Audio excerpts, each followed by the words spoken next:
परमेश्वर का धन्यवाद देते हैं और आज मैं आपके साथ एक बहुत ही खास टॉपिक पर बात करने जा रही हूँ, परमेश्वर के साथ साथ चलना। अगर आपको ये लग रहा है कि ये बहुत एक नॉर्मल, बहुत ही नेचुरल सा टॉपिक है और इसके बारे में ज़्यादा सीखा नहीं जा सकता, तो आज आप बहुत सारी ऐसी नई चीज़ें सीखने जा रहे हैं जिनको शायद आपने पहले नज़रअंदाज कर दिया था या आपने पढ़ी थी लेकिन आपने कभी जाना ही नहीं कि इनका मतलब ऐसा भी निकलता है। चलिए मेरे साथ निकाल लेंगे पहला चैप्टर बुक ऑफ साम्स का और उसका पहला वचन, जहां पर लिखा है, धन्य है वे पुरुष जो दुष्टों की युक्ति पर नहीं चलता। आई एम श्योर बचपन से आपने इस वचन को सुना होगा, रटा होगा, बोला होगा और आप इस वचन को like the back of your hand जानते भी होंगे। पर आज एक चीज हम बहुत ही सिग्निफिकेंट सीखने जा रहे हैं। लिखा है धन्य है यानी ब्लेसड है, मुबारक है वो इंसान जो दुष्टों की यानी विकेड लोगों की काउंसिल के ऊपर नहीं चलता। चलने का मतलब इज वेरी प्रोफाउंड, यानी चलना इज अ वर्ब। वर्ब होता है एक्शन वर्ड, यानी जब आप किसी काम को करते हैं, उसको करने में कार्यरत हो जाते हैं, उसको आप वर्ब कहते हैं या क्रिया कहते हैं। जब आप पहला यूहन्ना 2:6 पढ़ते हैं तो वहां पर यह बात लिखी गई है, अगर कोई ये बात कहता है कि मैं परमेश्वर में बना हुआ हूं तो उससे वैसे ही चलना होगा जैसे वो चलता था। यहां पर भी चलने की बात की गई है। कोलोसियंस के चैप्टर नंबर 2 और वर्स नंबर 6 को जब आप देखते हैं तो वहां पर भी ऐसे लिखा है, सो जैसे तुमने मसीह को प्रभु करके ग्रहण किया है वैसे ही उसमें चलते भी रहो। अब आपका ये क्वेश्चन हो सकता है कि पास्टर नीतू, ये चलने के बारे में इतना फोकस क्यों किया जा रहा है? अब हम परमेश्वर के साथ चलने की बात करते हैं तो हम सिर्फ फिजिकल वॉक की बात नहीं करते। हम बात करते हैं कि हम परमेश्वर की सबमिशन में हैं, हम उसी डायरेक्शन में चल रहे हैं जिसमें परमेश्वर चल रहे हैं, और हम परमेश्वर के साथ अग्रीमेंट में यानी सहमति में हैं। आमोस की किताब उसके 3 चैप्टर की 3री आयत में यह बात कही गई है कि जब तक 2 लोग सहमति में ना हो तो वो ज्यादा दूर तक इकट्ठा नहीं चल सकते। सो इसलिए अगर आप कहते हैं कि मैं परमेश्वर के साथ चलता हूं या चलना चाहता हूं या चलता आया हूं, तो आप ये बात मुझे कह रहे हैं कि मैं परमेश्वर के ताबे हूं, मैं परमेश्वर की सबमिशन में हूं, मैं उसके विल के इतना अधीन हूं कि जिस डायरेक्शन में परमेश्वर मुझे लेकर जाते हैं मैं उसी डायरेक्शन में निकल जाता हूं। आप मुझे ये बता रहे हैं, जब आप ये कहते हैं कि मैं परमेश्वर के साथ चलता हूं, यानी कि परमेश्वर की इच्छा और मेरी इच्छा में कोई भी फर्क नहीं है। जैसा परमेश्वर कहते हैं मैं बस वैसा ही करता हूं। अब यहां पर समझने वाली 2 बड़ी इंपॉर्टेंट बातें हैं और मैं 2 अलग अलग इंसिडेंट्स के साथ ये बात आपके साथ शेयर करूंगी। सबसे पहला इंसिडेंट मेरे साथ निकाल लेंगे लूका रचित सुसमाचार, उसका चैप्टर नंबर 24 और उसकी वर्स नंबर 13 से 33 तक आप पढ़ लीजिएगा। यहां पर 2 लोग हैं जो कि इमैनुअस सड़क पर इकट्ठा चल रहे थे, जो कि 7 माइल्स फ्रॉम यरूशलेम थे, और ये दोनों चलते जा रहे हैं और वो सब चीजों के बारे में बात कर रहे हैं जो यरूशलेम में इन दिनों में हुई। प्रभु यीशु मसीह भी जबकि वापस जी उठते हैं, रेजरेक्शन के बाद इन लोगों को ज्वाइन कर लेते हैं। अब ज्वाइन करते हैं लेकिन इन लोगों की आंखों को बंद कर देते हैं। ये लोग उन्हें देखकर भी पहचान नहीं पाते। आपस में ये लोग बातें करते रहते हैं और ये सारी डिस्कशन हो रही है और प्रभु यीशु उनसे पूछते हैं कि आखिर क्या हो रहा है, किस बारे में आप बात कर रहे हैं, क्या क्या चीजें हुई हैं। तो वो कहते हैं कि शायद आप ऐसे वाहिद परदेसी हैं, टूरिस्ट हैं, जिन्हें पता ही नहीं यरूशलेम में इतना कुछ हो गया और आप ऐसे पूछ रहे हैं कि क्या हुआ। जब शाम हो जाती है तो वो प्रभु को अपने घर ले जाते हैं। वहां पर जाकर जैसे ही रोटी तोड़ी जाती है, जैसे ही रोटी धन्यवाद करके तोड़ी जाती है, वचन बताता है उनकी आंखें खुल जाती हैं और वो रियलाइज करते हैं कि वो तो प्रभु यीशु मसीह के साथ चलते रहे, वो तो प्रभु यीशु मसीह के साथ बातें करते रहे। उन्होंने सारा दिन वहां पर प्रभु के साथ निकाल लिया और वो प्रभु को पहचान नहीं पाए। अब अगर आप ये सोच रहे कि पास्टर नीतू आप इस वाक्या से हमें क्या सिखाना चाहती हैं, देखिए कई बार ऐसा हो सकता है कि आप परमेश्वर के साथ चलते आए हैं। कई बार ऐसा हो सकता है कि आप बोलें कि मैं तो इतने साल का पुराना विश्वासी हूं। कई बार ऐसा हो सकता है कि आप बोले कि मैं तो वचन को बचपन से सुनता आया हूं, परमेश्वर के साथ बचपन से चलता आया हूं। हो सकता है कि आप ये सोच रहे हैं कि आप चलते आए हैं, पर फिर भी ऐसा हो सकता है कि आप परमेश्वर की आइडेंटिटी से, परमेश्वर की सोवरेनिटी से, एक्चुअल नेचर से अनजान रहे हैं। अब ये लोग भी चल तो प्रभु के साथ रहे थे, पर उनकी आंखें बंद थी। चल तो परमेश्वर के साथ रहे थे, पर वो जान ही नहीं पाए कि उनके साथ प्रभु चल रहे हैं। कई बार हो सकता है कि आप अपने कामों को, अपनी लाइफ को, अपने वर्क को, अपनी चीजों को करते हुए परमेश्वर के साथ उस मुकाम पर पहुंच जाते हैं जहां आप कहते हैं इतने सालों से मैं परमेश्वर के साथ चलता आया हूं, पर हो सकता है कि आपने उन सालों में परमेश्वर के बारे में तो जाना हो। कलीसिया में जाकर वचन के द्वारा, प्रचारों के द्वारा आपने परमेश्वर के बारे में तो जाना हो, लेकिन आपने परमेश्वर को ना जाना हो। मेरे अजीजों, फर्क है परमेश्वर के बारे में जानना और परमेश्वर को जानना। अगर आज आप मुझे ये बात कहें कि पास्टर नहीं, तो हम आपके बारे में जानते हैं, जी आप बिल्कुल जान सकते हैं। आप जान सकते हैं, मेरे सोशल मीडिया हैंडल्स से मुझे जान सकते हैं। आप अलग अलग जो मेरे बारे में जो आर्टिकल्स हैं उनको पढ़कर जान सकते हैं, मैंने क्या किया है, मेरी क्या क्वालिफिकेशन है, मेरे घर बार की क्या बैकग्राउंड है, आप सब मेरे बारे में जान सकते हैं उस इंफॉर्मेशन के द्वारा जो आपके लिए ऑनलाइन अवेलेबल है या किसी के द्वारा आपको सुनने के लिए मिले। लेकिन जब तक आप मेरे साथ बैठेंगे नहीं, मेरे साथ बात नहीं करेंगे, मेरे साथ टाइम स्पेंड नहीं करेंगे, आप मेरे बारे में तो जानते होंगे, आप मुझे नहीं जानते होंगे। आप मेरी पसंद, मेरी नापसंद को नहीं जानते होंगे, मुझे क्या खाने में अच्छा लगता है या नहीं लगता है, मेरे फेवरेट फूड्स, मेरी फेवरेट चीजें क्या है, आप तब तक नहीं जान पाएंगे जब तक आप मुझे नहीं जानेंगे। मेरे अजीजों, ठीक ऐसे ही आपने परमेश्वर के बारे में सुना है, परमेश्वर के बारे में पढ़ा है, परमेश्वर के बारे में जाना है, पर it is not important to know about him. ये तो पहला स्टेप है कि आप परमेश्वर के बारे में जानते हैं। अगला स्टेप है आप परमेश्वर को जाने। It's not sufficient to remain at a level, जो नीचे वाला लेवल है कि मैं प्रभु के बारे में जानता हूं। हाँ जी, मैं बहुत सालों से प्रभु के साथ चल रहा हूं। हो सकता है आप भी इन लोगों की तरह बहुत सालों से, बहुत समय से परमेश्वर के साथ तो चल रहे थे, पर आपको पता ही नहीं कि परमेश्वर है कौन।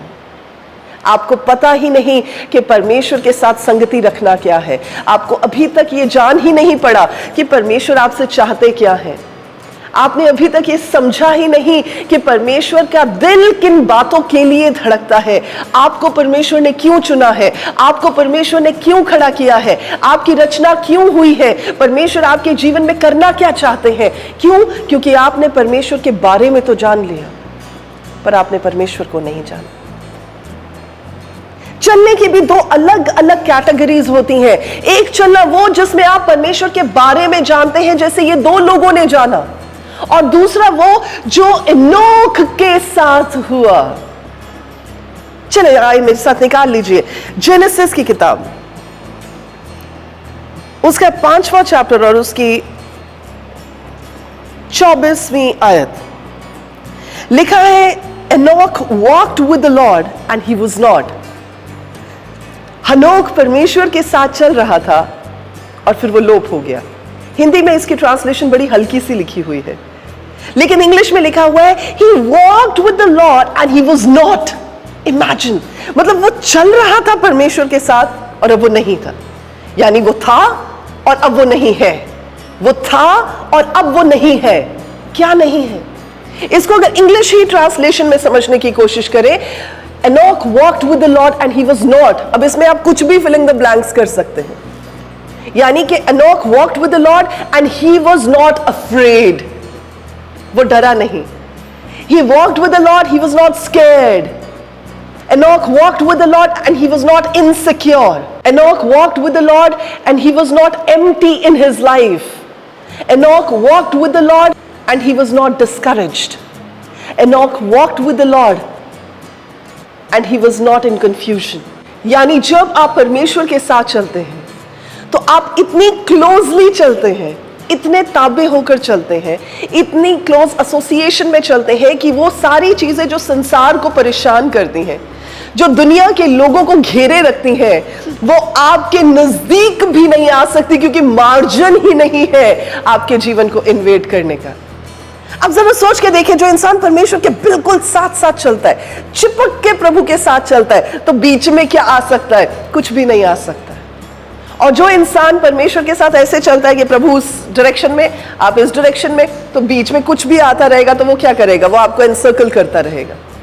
अब यहां पर जब आप परमेश्वर के साथ क्लोज एसोसिएशन में चल रहे, जैसे हनोक चलता था, तो हनोक के बारे में क्या कहा गया है कि वो इतना closely he walked with the Lord, वो परमेश्वर के साथ चलता था और फिर वो नहीं था, यानी अब वो परेशान नहीं था, यानी अब वो इनसिक्योर नहीं था, यानी अब वो डिस्करेज नहीं था, यानी अब वो संसार की ओर नहीं देखता था, यानी अब उसका फोकस सिर्फ परमेश्वर थे।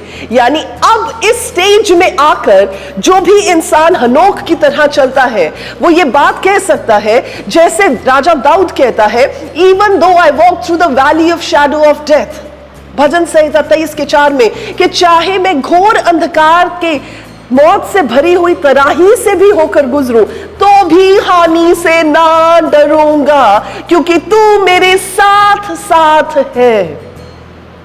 ऐसा नहीं मैं आपको कह रही कि जब परमेश्वर आपके साथ चलेंगे तो आपको कोई परेशानी नहीं होगी। मैं ऐसा भी नहीं कह रही हूं कि संसार में आपको किसी तरह की ट्रबल्स नहीं आएंगी। मैं ये भी नहीं कह रही हूं कि कोई ऐसे पैचेस नहीं आएंगे, कोई ऐसा समय नहीं आएगा, कोई ऐसा मौका नहीं आएगा जहां पर आप बहुत फ्रस्ट्रेटेड हो जाए। लेकिन मैं ये कह रही हूं कि चाहे आप मौत की तराही से भी होकर गुजरेंगे, चाहे उस पैच में जहां बीमारी है, लाचारी है, फ्रस्ट्रेशन है, प्रॉब्लम है, मुश्किल हालात है, आप चाहे उन जगहों से भी होकर गुजरेंगे, आप याद करें, आप इस बात को याद रखेंगे कि मैं अकेला नहीं हूं, मैं जानता हूं कि मेरे साथ कौन चल रहा है। So walking is not just a physical activity. Walking is knowing who you are walking with. Walking is knowing and be assured of the fact कि आप अकेले नहीं हैं। तभी वो कहता है चाहे मौत की तरह ही, that means कि आगे जिंदगी ना भी नजर आए, मौत की तरह ही यानी सब होपलेसनेस हो, मौत की तरह ही यानी कुछ आशा की, कोई उम्मीद की किरण ही नजर नहीं आ रही, मौत की तरह ही यानी कि कुछ भी ऐसा नहीं है जिसे देखकर मैं कह सकूं कि हाँ मैं जिंदगी जीना चाहता हूं। मौत की तरह ही में भी वो कहता है मैं अकेला नहीं हूं, मैं डरूंगा नहीं। क्यों नहीं डरूंगा? क्योंकि मैं जानता हूं कि मैं अकेला नहीं, क्योंकि मैं जानता हूं कि मेरे साथ कौन है, क्योंकि मैं जानता हूं कि मेरे साथ जो खड़ा है वो हालातों को भी बदल सकता है, वो मुझे इस तरह ही में से भी ले जा सकता है, और वो मेरा हाथ थाम कर मुझे हर हानि से बचाने के योग्य परमेश्वर है। शद्रक, मेशक, अबेदनेगो की अगर बात करें, वो परमेश्वर के साथ चलते थे और परमेश्वर में होकर चल रहे थे, तभी तो आग उन्हें झुलसा नहीं सकी। मूसा परमेश्वर के साथ साथ चल रहा था, तभी तो लाल समुद्र उसे डुबो नहीं सका। आज मैं आपसे पूछना चाहती हूं, क्या आप परमेश्वर के साथ चल रहे हैं? क्या आप परमेश्वर में होकर चल रहे हैं? अगर आप परमेश्वर के साथ चल रहे हैं, जैसे हनोक चल रहा था, वो जान गया था इस बात को कि क्योंकि परमेश्वर मेरे साथ है तो मेरा कुछ भी नुकसान नहीं हो सकता। अगर आप परमेश्वर के साथ चल रहे हैं तो आप जानने पाएंगे कि बीमारी आएगी तो सही, पर वो आपको मार नहीं देगी। आप जान पाएंगे कि हालात आएंगे तो सही जो आपको हिलाएंगे, पर वो आपको गिरा नहीं पाएंगे। आप जानने पाएंगे कि पानी आएंगे तो सही, पर आपको डुबो नहीं पाएंगे। आग आएगी तो सही, पर वो आपको जला नहीं सकेगी, अगर आज आप परमेश्वर के साथ साथ चल रहे हैं। हालेलुया, परमेश्वर का धन्यवाद देते हैं। सो याद रखिएगा, it may not be a very good road. जिस रोड पर आप परमेश्वर के साथ चल रहे हैं, कोई बहुत मनभावनी रोड नहीं भी हो सकती, बहुत अच्छी रोड नहीं भी हो सकती, परेशानियों से भरी हुई हो सकती है, but ultimately it is his presence which makes all the difference. यानी कि परमेश्वर की उपस्थिति है जो सारे के सारे अंतर को क्रिएट कर देती है। तो हनोक ही के बारे में अगर बात की जाए, हनोक जानता था परमेश्वर के साथ चलने का क्या मतलब है। वचन में क्या लिखा है? हनोक परमेश्वर के साथ साथ चलता था और अब वो नहीं था। यानी कि दो चीजें हैं, he walked with the lord and he was no more. यानी walked is his present and he was no more there, यानी अब वो उठा लिया गया उसका फ्यूचर।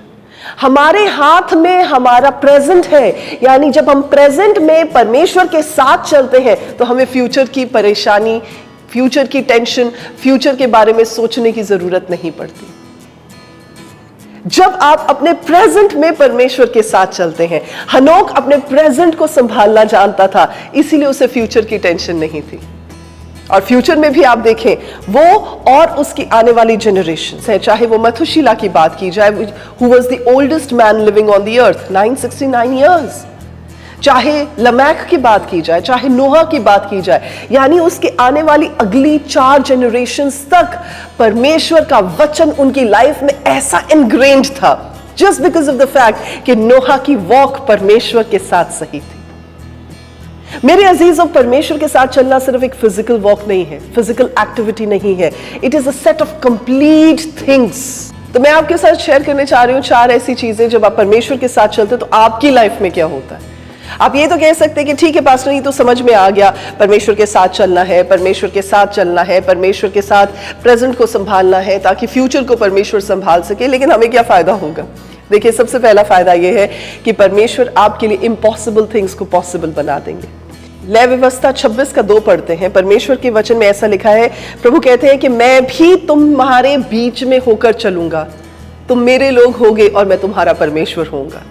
तो जब परमेश्वर आपके साथ साथ चलते हैं तो आप परमेश्वर के हो जाते हैं और प्रभु आपके हो जाते हैं। इसलिए परमेश्वर के साथ चलना इंपॉर्टेंट है। दूसरा कारण यह है कि जब आप परमेश्वर के साथ साथ चलते हैं, परमेश्वर आपको कंफर्ट देते हैं, परमेश्वर आपको आराम और विश्राम देते हैं। ठीक ऐसे ही जैसे अभी हमने भजन संहिता 23 के 4 में पढ़ा कि चाहे मौत की तराही से भी होकर गुजरेंगे, valley of shadow of death से भी होकर गुजरेंगे, फिर भी आप हानि से नहीं डरेंगे। You will be comfortable knowing that you are walking with the sovereign God. आप जानते हैं, आप जानने पाएंगे कि हालात मेरा कुछ नहीं बिगाड़ सकेंगे क्योंकि प्रभु मेरे साथ है। सो दूसरी बात यह है कि आपको कंफर्ट होता है। तीसरा काम जो होता है परमेश्वर के साथ चलने का, वो ये है, जैसे इब्रानियों की पत्री उसके 4 चैप्टर की 15 और 16 आयत में लिखा है कि परमेश्वर आपकी मदद करते हैं। He is a high priest जो हर एक बात में परखा गया। He can empathize with us कि वो उन सब चीजों में से निकले, उन्हें पता है how it feels like to go through all those things। तो इसलिए जब कोई बंदा उस चीज में से निकल चुका होता है जिसमें से आप निकल रहे हैं, तो वो आपको बता पाता है कि आपको क्या करना चाहिए जिससे आपको बेस्ट सोल्यूशन मिले। कई बार मैं अपने घर में अपने बच्चों को भी ये बात समझाती हूँ कि बड़े वाले को बोलते हो छोटे वाले को उसकी स्टडीज में हेल्प कर दे। वो इसलिए ताकि बड़े वाले ने वो क्लासेस ऑलरेडी पार कर ली हैं, वो जानता है कौन से इंपॉर्टेंट क्वेश्चंस है, वो जानता है कौन से इंपॉर्टेंट टॉपिक्स है। तो वो जब छोटे वाले को समझाता है तो वो अपने एक्सपीरियंस के साथ बता सकते हैं, because he has walked that path. तो जब हम कहते हैं वो हमारा महायाजक है, ऐसा महायाजक नहीं है जो हमारी निर्बलताओं में हमारे साथ ना दे सके, हमें समझ ना सके, बट वो उन सब चीजों में से होकर गुजरा। वो जानता है what it means to be a human being. तो इसलिए जब आप परमेश्वर के साथ साथ चलते हैं तो परमेश्वर आपके मददगार हो जाते हैं, आपकी हेल्प के लिए आ जाते हैं। और चौथा काम जो होता है वो ये है कि अननेसेसरी ट्रबल्स में से परमेश्वर आपको बचाते हैं। हम जानते हैं कि संसार अंधकार से भरा हुआ है, अंधेरा है। तो जब आप अंधेरे में से होकर गुजरते हैं तो आप कहीं पे भी गिर सकते हैं, ठोकर लग सकती है, आप स्टम्बल कर सकते हैं। पर परमेश्वर का वचन कहता है, जब आप जॉन 8:12 पढ़ते हैं, परमेश्वर कहते हैं कि मैं लाइट हूं। और लाइट क्या करते हैं? परमेश्वर कहते हैं मैं तुम्हारे राहों को रोशन करता हुआ जाऊंगा।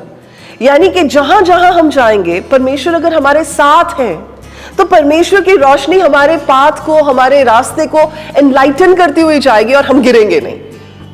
हमारी अगुवाई, हमारी रहनुमाई, हमारी गाइडेंस के लिए जब परमेश्वर हमारे साथ है, हमारे रास्तों को रोशन करने के लिए जब परमेश्वर हमारे साथ है, तो ऑब्वियसली हम स्टम्बल करके ऐसे ठोकरे खा के गिरते नहीं रहेंगे। तो इसलिए अननेसेसरी ट्रबल्स से परमेश्वर हमें बचाते हैं जब परमेश्वर हमारे साथ साथ चलते हैं। आमीन।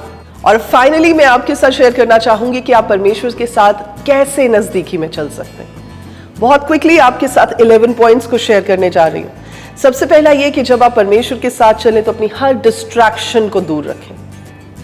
जब आप किसी अजीज के साथ वॉक पे निकलते हैं तो आप अपने फोन को बार बार चेक नहीं करते रहते, आप अपने फोन की ओर ध्यान नहीं लगाते, आप अपने फोन के मैसेजेस नहीं चेक करने लग जाते। आपका ध्यान आपके साथ चलते हुए इंसान पर होता है। तो जब आप परमेश्वर के साथ चलते हैं, परमेश्वर के लिए समय निकालते हैं, तो अपनी सारी डिस्ट्रैक्शंस को, अपनी सारी उन चीजों को जो आपको भटका सकती हैं, परमेश्वर के साथ रिलेशनशिप में या उस वॉक में आने के लिए उन डिस्ट्रैक्शंस को अपने जीवन से अलग कर दें। पाप है तो पाप को दूर कर दें। रिलेशनशिप्स ऐसे हैं जो प्रभु से आपको दूर कर दें, उनसे थोड़ा डिस्टेंस मेंटेन करें। यानी कोई भी ऐसी डिस्ट्रैक्शन जो आपको परमेश्वर के साथ चलने से रोके, उस डिस्ट्रैक्शन को, उस बात को, उस बाधा को अपने जीवन से दूर कर दें।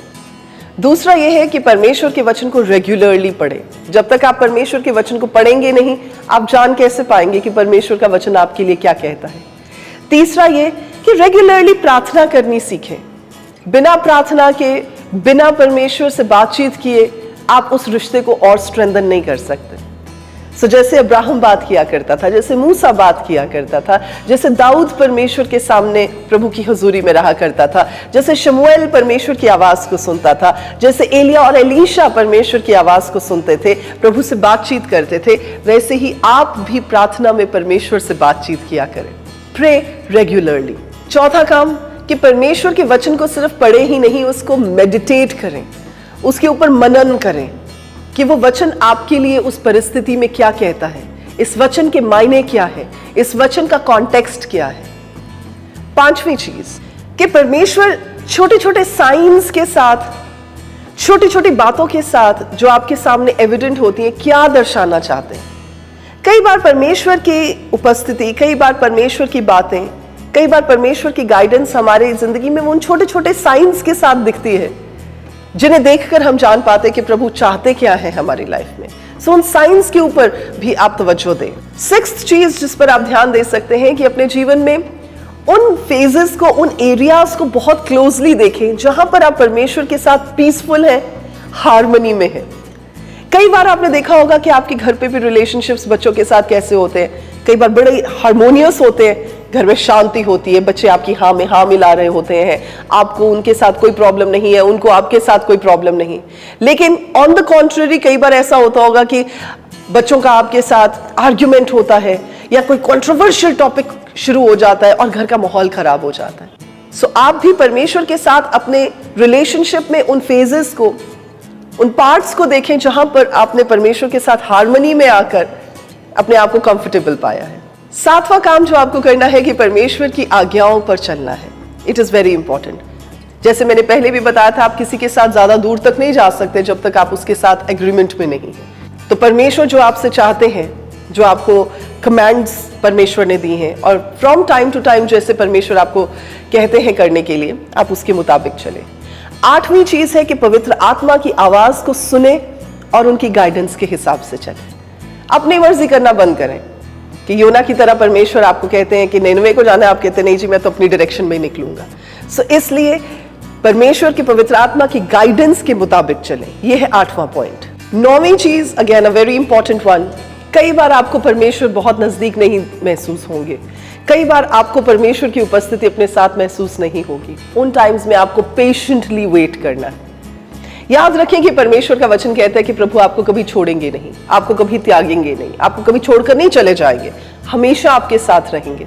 But it's just a matter of time कि कई बार हम परमेश्वर की उपस्थिति को महसूस नहीं कर पाते। उन पैचेस में आपको पेशेंटली परमेश्वर की वेट करनी है।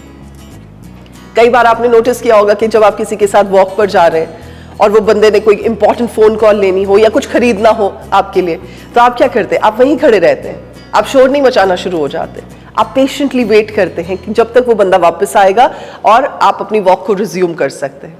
वैसे ही परमेश्वर के साथ भी है कि अगर आप प्रभु के साथ चल रहे हैं तो कई पैचेस ऐसे होंगे कि आपको लगेगा कि आप बिल्कुल अकेले हैं, पर याद रखें आप अकेले नहीं होंगे, परमेश्वर आपके साथ होंगे। पर आपको सिर्फ पेशेंटली इस बात को जानना है कि प्रभु आपके साथ है।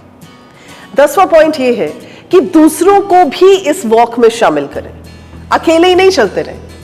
It is a community based thing.